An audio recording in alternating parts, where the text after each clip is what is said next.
I can't think of a single superstition I believe in. I don't knock on wood for good luck.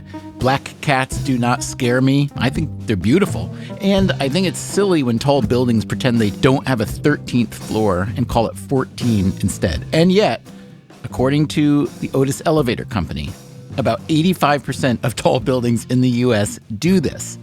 Triskaidekaphobia, that's a fear of the number 13. In China, it's the number 4 that's considered unlucky. Again, personally, I don't have a problem with any number. I do refrain from walking under ladders, but that's just common sense. I don't want a brick or a hammer to fall down, hit me on the head. So the standard superstitions, they just don't move me.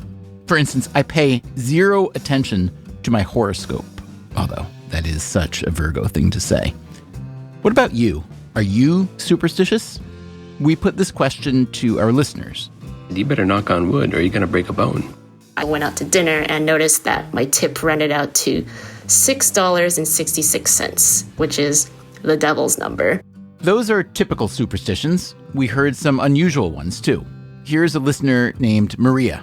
If you lick food off of a knife, it'll make you a cruel and mean person. And Andrew. The most superstitious person I know is my mother-in-law, who won't kill a cricket because it is unlucky, and she won't put her wallet or purse down on the ground because it brings ill fortune upon the family. And here's my favorite, from Meredith. Actually, Meredith's mom. When somebody did something wrong to her, she would write their name down on a little slip of paper, and she would put it inside of a cup and stick that into the freezer. And this would curse them. We don't know where this freezer magic cursing tradition came from, but she would go so far as to put the license plate number of someone who cut her off in traffic on a piece of paper in the freezer. According to the market research firm Ipsos, 21% of Americans believe in spells or witchcraft, 36% believe in ghosts, roughly 40% believe in UFOs, although I would argue that believing in UFOs is categorically different from ghosts and witches. Meanwhile, nearly 30% of Americans do believe in astrology, unlike me, and that belief has been rising. An astrology app called CoStar has over 20 million downloads, and last year it raised $15 million in venture capital. The psychic services industry is worth about $2 billion. So, what are we to make of this intense belief in the supernatural? It is irrational, and yet it's very popular. That's Stuart Vyse. He is a retired psychology professor and author of a book called Believing in Magic, The Psychology of Superstition. Many people are superstitious, probably more than admit to it. I've seen a number of surveys over the years that suggest that roughly 50% of people will admit to being at least a little superstitious. Among wealthy countries, the U.S. is disproportionately high on superstitious belief. We are also disproportionately high on religiosity, which may not be a coincidence. Believing in ghosts doesn't seem all that different from believing in angels. We asked Vyse for some further thoughts about the types of people likely to hold superstitions. There are some studies that suggest that among college students, humanities majors and art majors are more likely to be superstitious than natural science majors. But everyone is susceptible, and there are plenty of superstitious scientists out there. I remember working in a lab once where we had this elaborate equipment that had this lore about don't do this because the machine won't work right and so forth. And it was almost like some kind of a primitive incantation that you had to do in order to make sure the equipment would work properly. And so clearly scientists are susceptible as well. Today on Freakonomics Radio, superstition in places you wouldn't expect. The embracing of superstition at the official courtroom level isn't totally rejected in the American legal system. We'll talk about why we believe, even when the evidence argues against it. We naturally, as humans, tend to build stories and tales around the things that are really impactful to us. And the history of superstitions, curses, and maledictions. May they be cursed in the head and the brain. May they be cursed in fields and in pastures. What do broken-hearted knitters, urinating goalkeepers, and the C.I.A. have in common? We'll tell you all that right after this.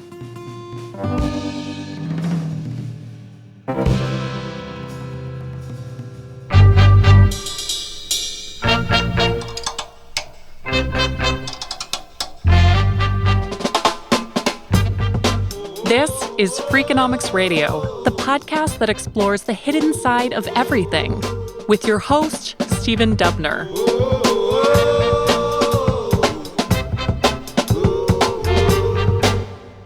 This is a very common thing where people will say, I know this is silly, but I just don't want to take a chance. That, again, is the psychologist Stuart Vyse. We are of two minds, often. When he says we are of two minds, he is thinking of something specific about how our cognition works.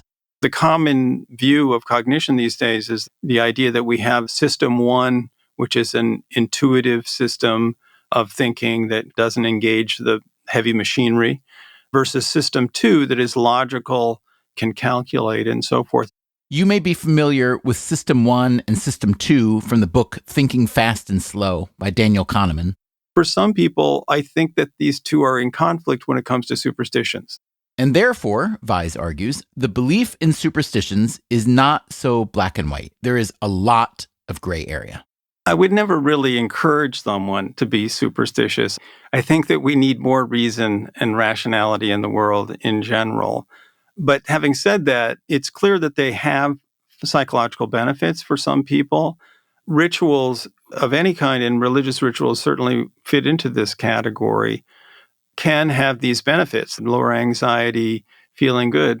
Vyse argues that a superstition can be especially helpful in a stressful or high-stakes setting. With so much on the line, you want to do whatever you can to gain a bit more control. Think about a high-stakes political election. One of the more famous political superstitions is Barack Obama's need to play basketball on election day. He started this superstition when he played a game on the day of the Iowa caucuses in the 2008 campaign, and he won that caucus.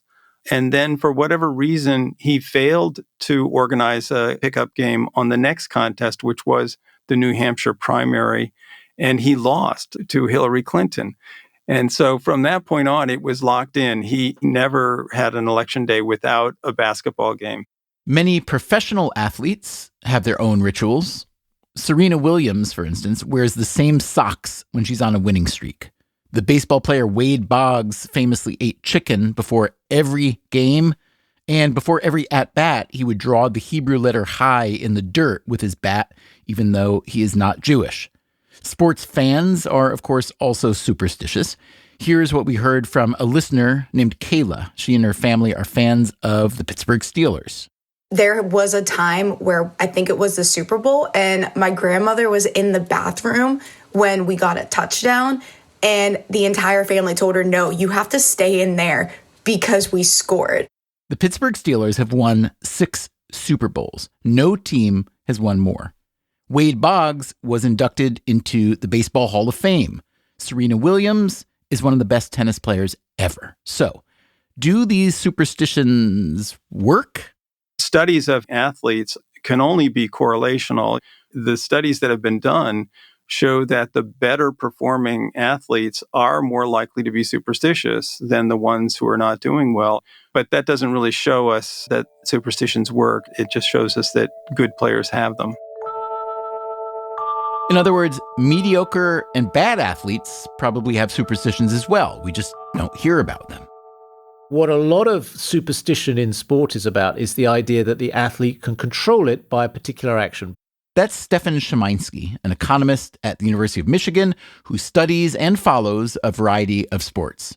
In a sport that I like, cricket, there are an awful lot of examples. There's a very famous superstition surrounding a particular score in cricket.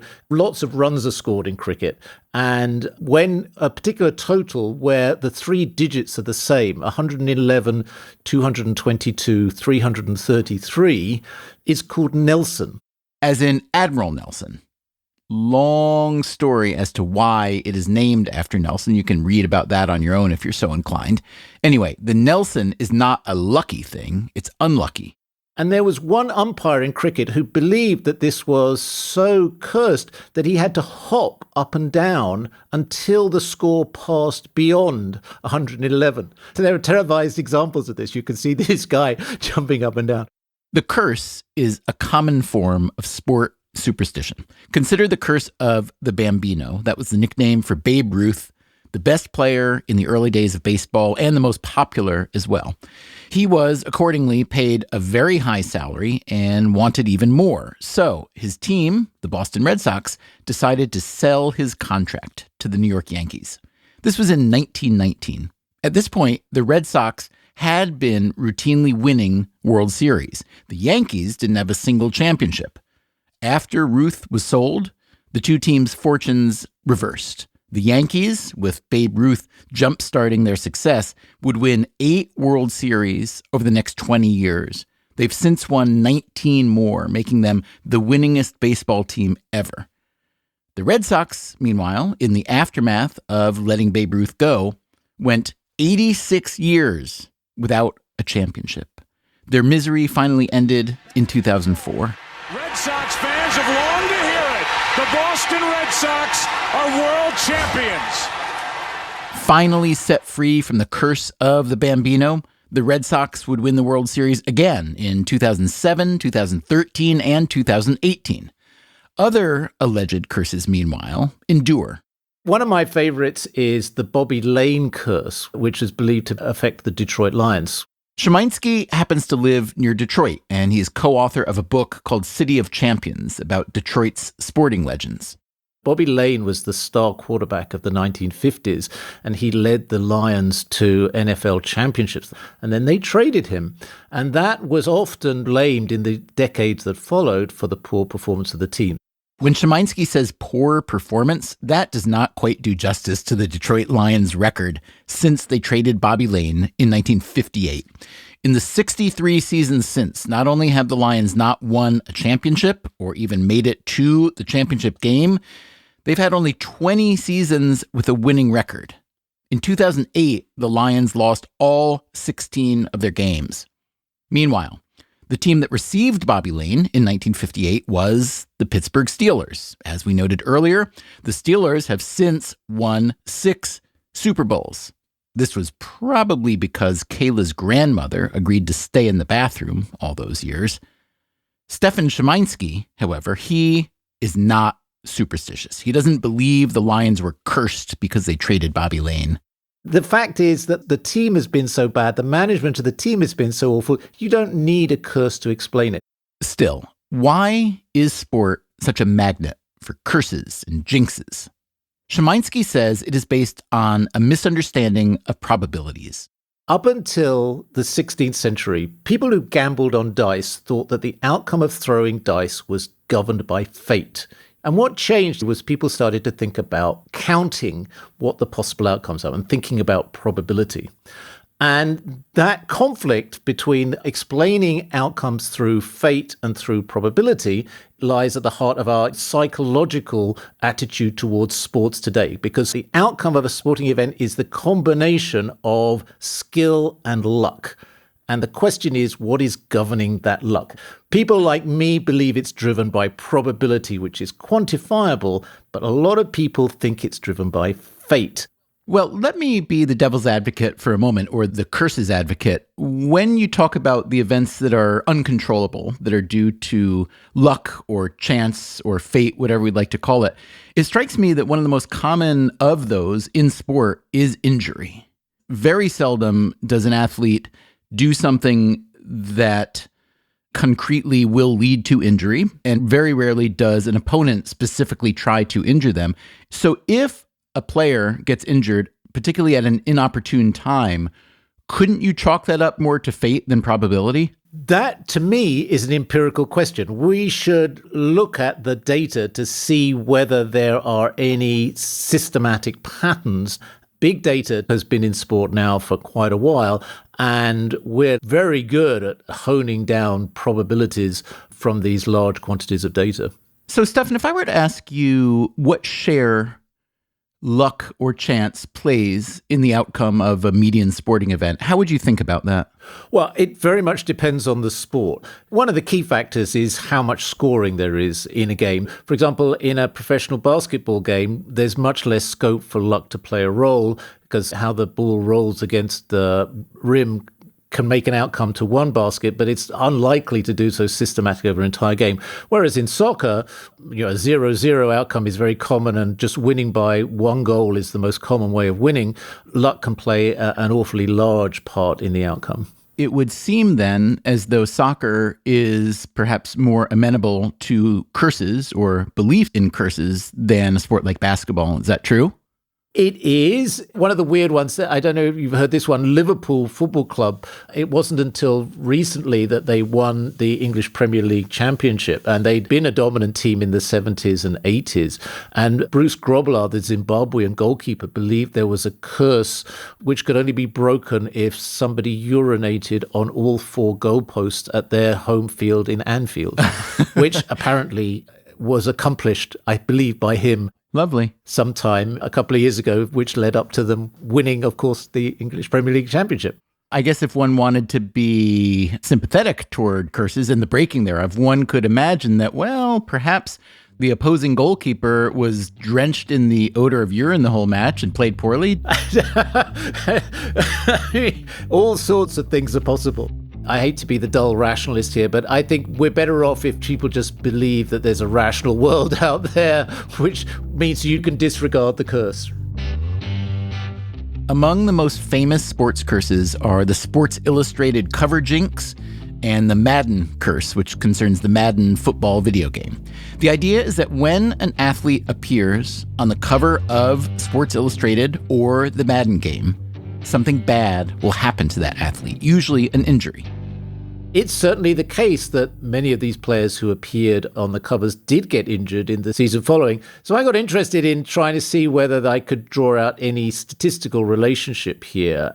So I put together a little data set of these players' histories and then looked at the number of games that they played in a season, and then included a specific variable to allow for the year you appeared on the Madden game. And it was, I have to say, statistically insignificant. It didn't look like they were any more likely to play fewer games in that season than in any other, given their age and age profile. Bear in mind, by the time you get onto Madden, you'll usually have several years of experience, and so you're already more likely to be prone to injury. In other words, it's not a curse, it's just math. You're going to find it very hard to dissuade me from that position. That's what the data seems to say to me. Of course, you might come back and say, well, that's just a piece of faith on your part anyway, right? The Sports Illustrated cover jinx is a bit different because they have many athletes on the cover in the course of a year, and also they're typically being celebrated for some recent triumph. So if they perform worse afterwards or get injured, is that simply regression to the mean? They were doing much better than average to earn themselves onto the cover, then afterwards they fall back to earth? Regression to the mean is certainly a credible explanation, particularly because when you get onto the cover, it's probably because there has been a significant jump in your performance in recent times. It's not the same as a constant upward trend. The other thing to say is, there are lots of magazines published. There are thousands and thousands of opportunities to observe this kind of relationship. So the idea that once in a while it will appear in a particular case seems not surprising at all. This tendency to seek out coincidence, to seek out what look like patterns, would seem to be ingrained in human psychology. Our psychologist friend Stuart Vyse once designed an experiment to observe this. I asked college students to play a very simple video game where they were not told exactly how points were made on the game. Students had to press buttons to navigate a maze. In one condition of the experiment, the player would get a point whenever they made a correct move. But in another condition of the experiment, if I made the points come on a random schedule, they would come up with very strange theories about how it works. Some students said, you have to press the buttons very slowly or else, it will go off. Others developed these strange patterns, and if you didn't do it exactly the right way, then you wouldn't get a point. In other words, if you have enough incentive to look hard, you will find a pattern. Consider one recent cover of Sports Illustrated. It was their 2021 Olympic preview issue. It featured the American gymnast Simone Biles, who wound up dropping out of the team final in the Olympics to focus on her mental health, as she put it. So, does that count as the jinx at work? Or consider a recent NFL preview issue from Sports Illustrated. Its cover featured the long-suffering Cleveland Browns with the headline, "The Browns Are Back." But the Browns weren't back. That season, they won only 6 games and lost 10. The Browns were a risky choice for Sports Illustrated to celebrate on their cover. Among the NFL teams who are nearly guaranteed to stink in a given year, the Browns are right up there. In the interest of full disclosure, I say this as a supporter of the aforementioned Pittsburgh Steelers. The Steelers and Browns have played each other 46 times since the year 2000. The Steelers have won 37 of the 46, with one tie. Again, this is probably all thanks to Kayla's grandmother. In the second half of today's episode, the relationship between superstition and U.S. law enforcement. And if you are a knitter, there is one thing you should never knit for your beloved if you want them to stay your beloved. The relationship will fall apart. That's what I've heard. It's coming up right after this.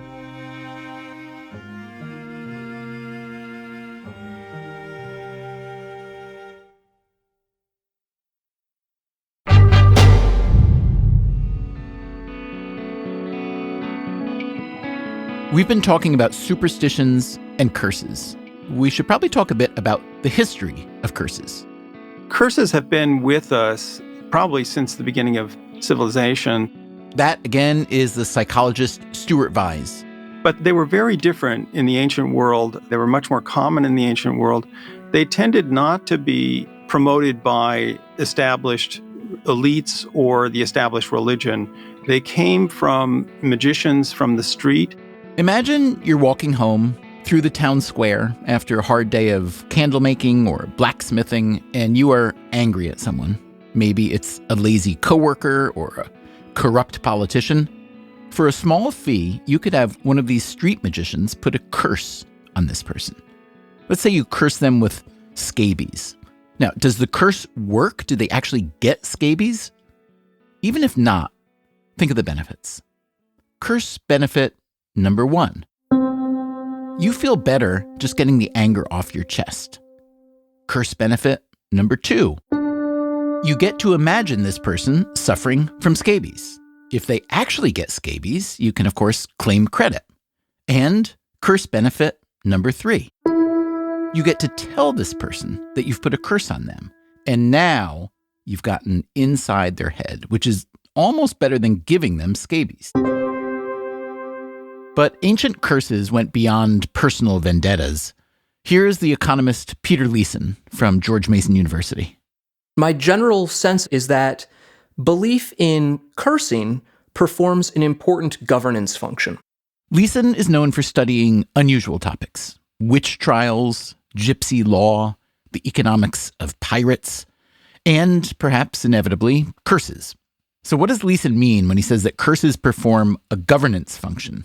When we have fewer resources available to us, when societies are poorer, we can't afford things like large professional police services and a professional judiciary and so on.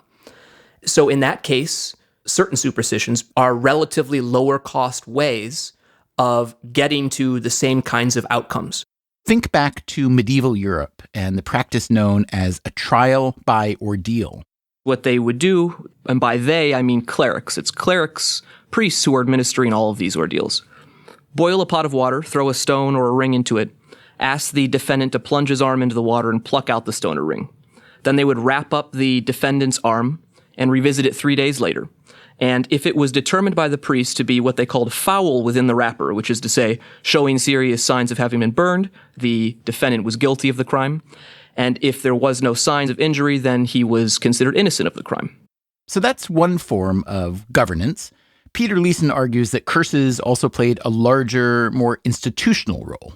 For instance, in West Francia, which was sort of the predecessor to the Kingdom of France, and where power was concentrated among the royal, religious, and feudal elite, you had this situation You had the situation where there were not effective public institutions to protect property rights.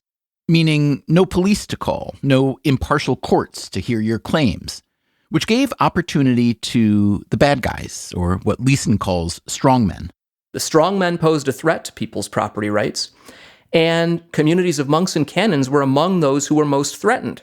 Ordained monks and canons all being members of the clergy. They were among the largest property holders in all of West Francia. But holding property did not guarantee that these clerics would be protected from the strongmen. Clerics didn't actually wield the means of self-protection physically. When you became a cleric, you gave up your arms and you gave up your horses and so on. So how could these unarmed religious communities protect their property? What the communities of clerics did, faced with an inability to rely on government to protect their property rights, was that they resorted to reliance on divine curses. Those curses were often called maledictions. And what they did was call upon God or some of God's assistants, for example, saints, to unfurl fulminations that would harm the individuals who were depredating the cleric's property. Peter, could you read me one of these ancient maledictions? I could. Okay. Here's a malediction that comes from the Abbey of Fefchamp, circa the late 10th century. We curse them and we separate them from the company of the Holy Mother Church and of all faithful Christians, unless they change their ways and give back what they unjustly took away. May they be cursed in the head and the brain. May they be cursed in their eyes and their foreheads. May they be cursed in their ears and their noses. May they be cursed in fields and in pastures. May they be cursed when sleeping and when awake, when going out and returning, when eating and drinking, when speaking and being silent. May they be cursed in all times, in all places. Okay, so if I'm the local strongman, or let's say a strongman from 2 provinces over, do I care? Do I believe that these clerics have issued a malediction? Do I really think that's going to stop me from storming their castle and taking over their property? So it's critical that in order for these curses to have the ability to protect property rights, that their ostensible targets have some belief in the power of those curses to in fact harm them. And during the 10th through 12th centuries in France, there's pretty good reason to think that that would have been basically everyone who held that belief, the strongman included, because there was at this time a very strong religious belief, a belief that was grounded in the Bible. And in the Bible, what you find is a curious mix of, brotherly love and frightful wrath. In other words, even the strongman, the bad guy, would have been scared enough of the curse that theoretically the issuance of said curse would have acted to ensure the property rights of the clerics, yes? Exactly. So historians at least claim that strongmen were in fact, to a large extent, deterred from plundering clerics' property as a result of these curses. I've got to believe that there was a strongman at one point who was cursed and said, forget it, I'm going to take over the castle anyway, and did, and then wasn't struck down in the head and the eyes and the throat. And then everybody else would have said, these curses, they're just language. They mean nothing. Did that not happen? It's hard to say. You're right that it probably did happen, but the scope for it to happen was extremely limited precisely because of the excessively vague, encompassing and unverifiable nature of the curses. It ended literally with, may you be cursed in all times, in all places. At some point in your life, something bad is going to happen to you. When any bad thing happens to you at any point, it is possible for you to interpret it in light of what the curse said. It's pretty clever. Thanks. It wasn't my cleverness, though. It was the monks. So that was centuries ago when the world was somewhat less orderly and much poorer. And then as we become wealthier, we're able to substitute away from reliance on the superstition towards reliance on these more secular, traditional means of protecting property rights. More secular and traditional means like state-run courts and a modern law enforcement system. And yet, some relics of these superstitions remain. An example that's actually very similar is reliance on lie detector tests in the contemporary American criminal justice system. Lie detector tests are, in most cases, inadmissible. The inadmissibility is a function of the fact that lie detector tests are scientifically bogus.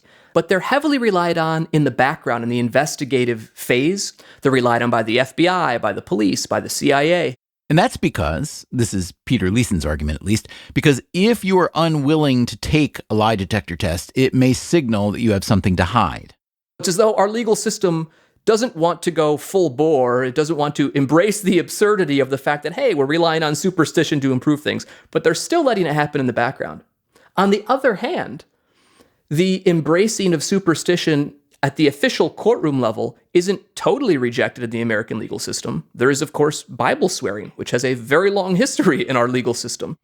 I'm curious if anyone's ever done a study on the incidence of perjury among those who've testified in a court who swore on a Bible who were believers in the Bible and those who were atheists. That's a great idea.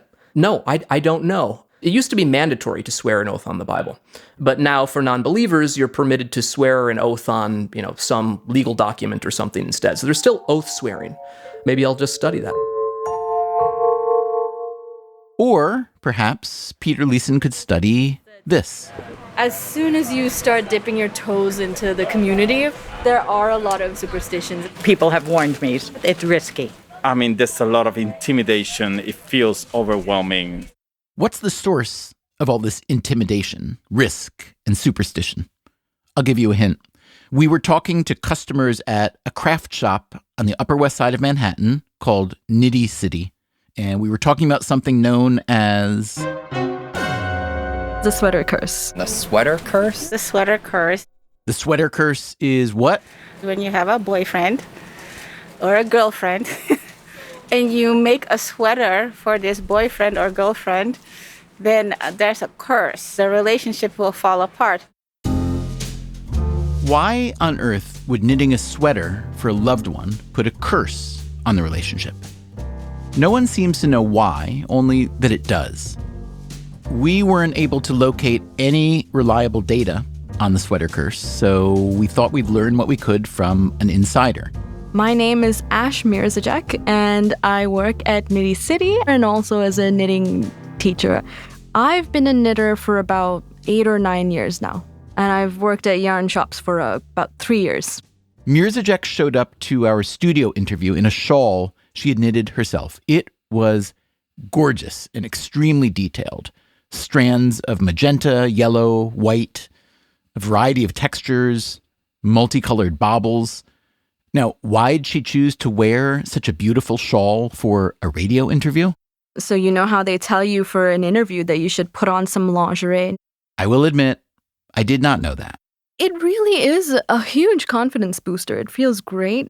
And so today, with the shawl, I told my husband I've got all my emotional support knitting on. It definitely makes me feel like something that I'm proud of is on display in a way that's very meaningful to me. What do you think you would be doing, Ash, if you weren't working at Nitty City? Before I was a knitter, I was a corporate strategy consultant, so Whoa. I'd probably be really miserable still. I'd probably be crunching numbers and not feeling too great about it. So how did your personal knitting revolution happen? How did you take it up? As a corporate strategy consultant, I traveled a lot. There was a point in my life when I was commuting to Albany every day, so I spent about 6 hours a day on the train. And I was frankly just going bananas. So my boyfriend at the time thought I needed to chill out and bought me a sock knitting kit. You can't really start with socks unless you're a bit of a masochist. It's not the easiest thing to pick up off the bat. You knit with 5 needles at a time. So I just took 2 tiny needles and made a very long strip on the train. And when I got to the end of my ball, I unraveled the whole thing and started over. And a couple of times through that, I realized this is helping me be a lot more relaxed. Did the boyfriend knit as well? He didn't. He is now the husband. He still doesn't craft, but he's very warm because I keep making him things. So it was a good investment in the long run. Did you ever knit him a sweater? I have not. I've made him scarves, hats, quarter of a sock. Mostly scarves and hats. Mirzajek has knitted several sweaters, just not for her husband. She told us a sweater is one of the most complicated projects a knitter can take up. It requires a certain mastery just to get the shape right, and it's also expensive. The sweaters she has made have cost as much as $150 in materials, and they took between 50 and 100 hours of labor. I've done the math before for Curious Family, asking me why I don't sell my sweaters. One sweater I would personally sell for about $1,500. I would increase the price if the yarn was black and I was going blind knitting it. I would increase the price if it was a very complex pattern. So, Ash, I assume you've heard of the sweater curse? Oh, yes, definitely. Do you believe in it?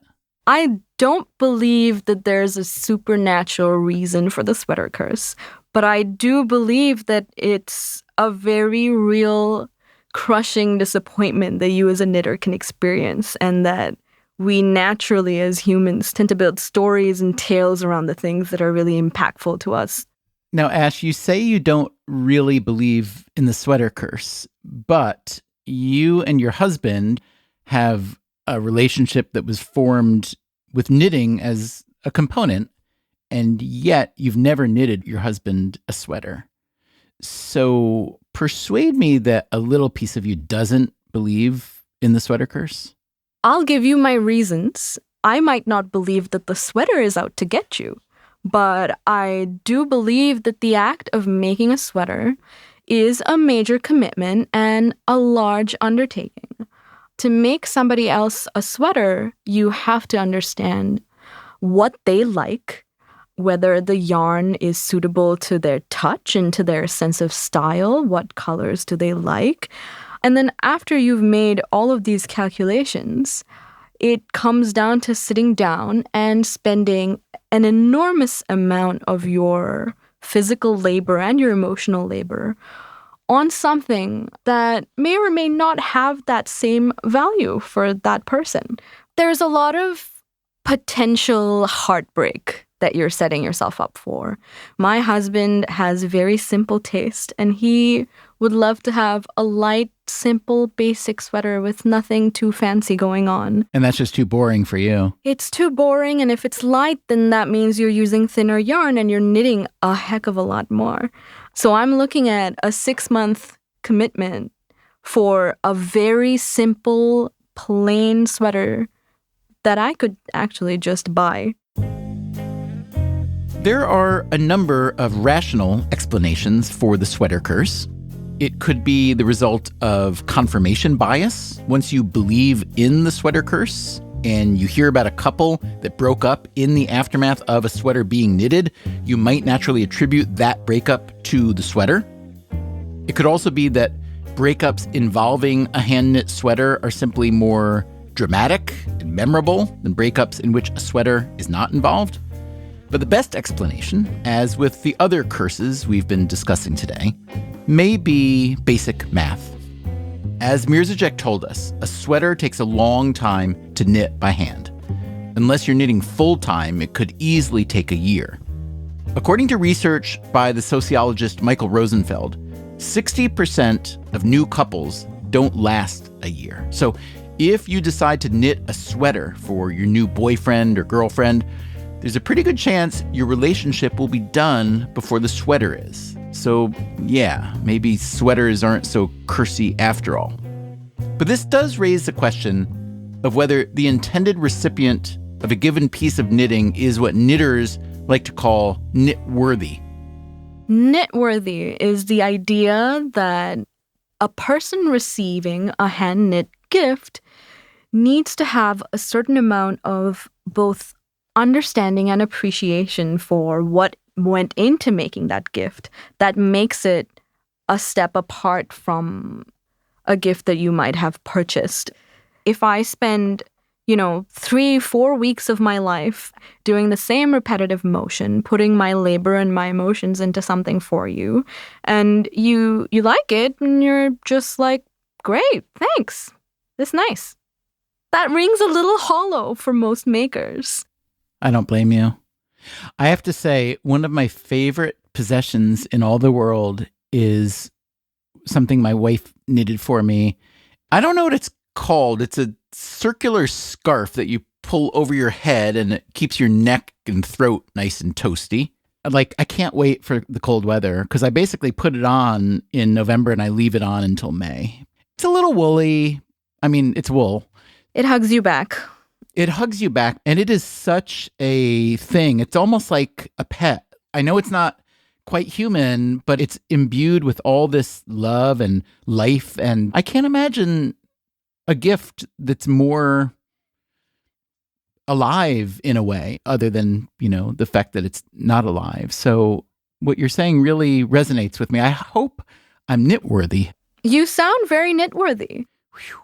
The fact that you treasure it and value it as something that is special due to the fact that the person who made it for you made it with love and made it with hard work, that makes you knitworthy. So Ash Mirzajek, like our other guests today, is a skeptic of curses. There is always a rational explanation.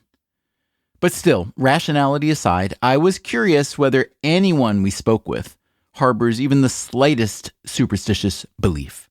First up, the sports economist Stefan Szymański. Does he have any superstitions? No, I don't believe in magic. Harry Potter is great fun, but it's a story. It's not for real. Do you ever wish you were a little more inclined toward magic or superstition just because it's interesting? I actually find data interesting. I find statistics interesting. I find spreadsheets interesting. So I get enough thrill out of looking at that without the need for the extraneous. I do many, many things for pure entertainment value. And that's Peter Leeson, the economist who believes that curses used to perform important governance functions. So that would be like the fortune cookie. Do I really believe that it's actually telling my future? No. It's tricky because I believe in God. I'm Catholic. And so, that's the obvious answer for me is I'm Catholic, and therefore everything that I believe is superstitious according to my definition. I'm not Catholic for fun, I guess. It doesn't have entertainment value to me, but it does have aesthetic value. It does have these other sources of value that matter to me. I think that I'm a fairly rational person. And that's Stuart Vyse, the psychologist who studies superstition.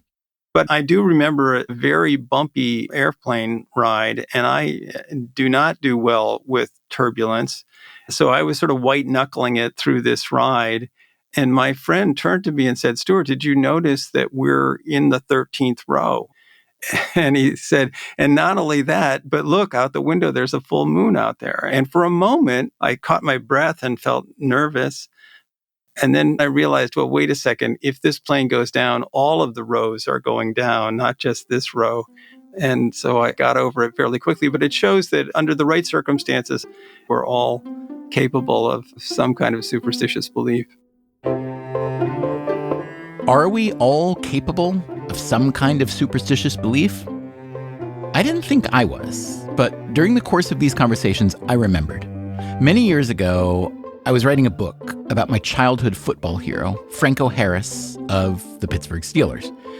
I had gone to visit Franco's mother, Gina, who still lived in the same house where she raised Franco and all her other kids.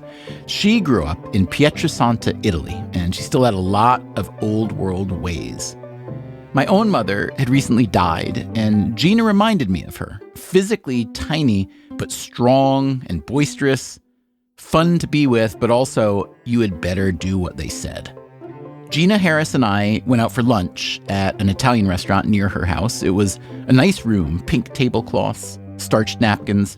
She ordered a glass of wine with lunch. I didn't. Once the waiter poured her wine, I lifted my glass of water to clink her glass. She said, "No, never with water. That is very bad luck." I had never heard of a curse associated with raising a glass of water, but I never forgot it either. And now I realize I have passed it on to my entire family. If you come to dinner at our house and raise a glass of water for a cheers, you will get a talking to. So I guess I am a believer in some limited way.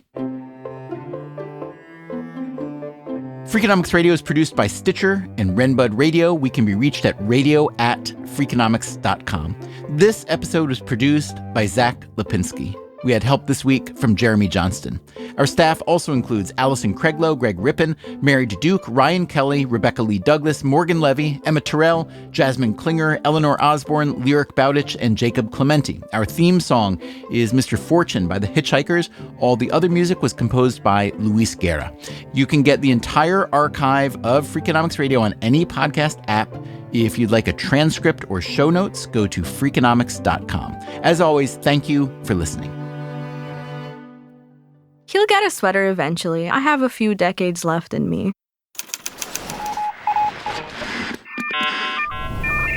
The Freakonomics Radio Network, the hidden side of everything. Stitcher.